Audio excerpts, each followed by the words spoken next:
Hey, I'm Destiny and I'm here at the Pure Intention Skills campus and I'm going to be showing you how to brew coffee using a Chemex. So the reason why you might want to use a Chemex is if you are maybe new to pour-overs and you're looking for an alternative to a drip or a French press and you're wanting something that's a lighter, cleaner cup. So the things that you're going to be needing today are your ground coffee, the Chemex itself, some Chemex filters, a scale with a timer, and some hot water.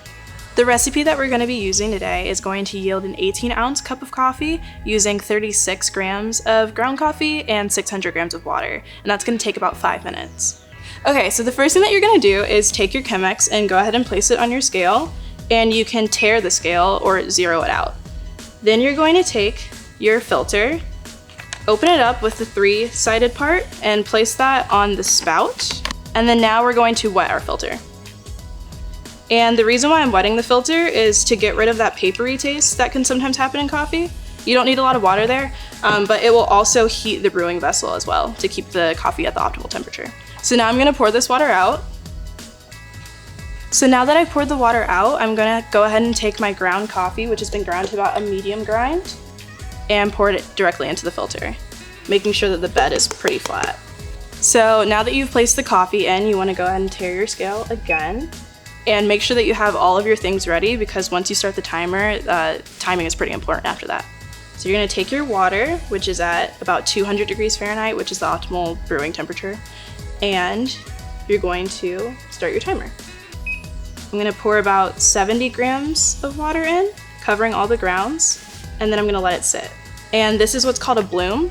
And so basically I'm allowing all of the bubbles, as you can see, I'm allowing all the bubbles to come out, which is releasing the gas that's in the coffee. Okay, and then once it hits 30 seconds, I'm gonna pour 100 grams of water onto the coffee in concentric circles, which is just a really fancy way of saying a spiral motion.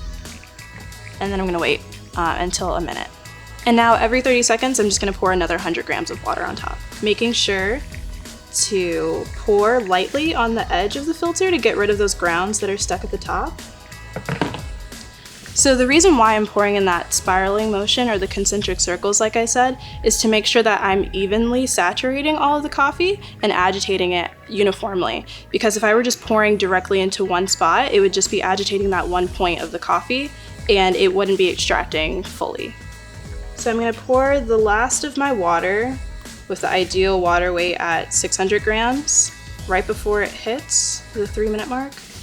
If it's a little bit over 600 grams, that's perfectly fine, but I want to stop pouring at about 3 minutes because it's going to take time for gravity to actually pull the water out of the coffee, so it should stop at about 5 minutes. So I'm done brewing now, as you can tell from the dry bed, and we stopped at just about 5 minutes. Okay, so now that we're done, I'm gonna remove the filter and go ahead and dump that. So I'm gonna swirl my coffee before I decant it, and we can see how it tastes. So if you've tasted your coffee and it's tasting bitter or harsh, that's probably because you've over-extracted it.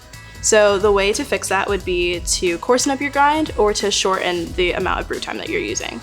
Now, if it's the opposite and it's sour and maybe not having much flavor, that's probably because it's under-extracted. So you're gonna do the opposite and extend your brew time or make the grind finer.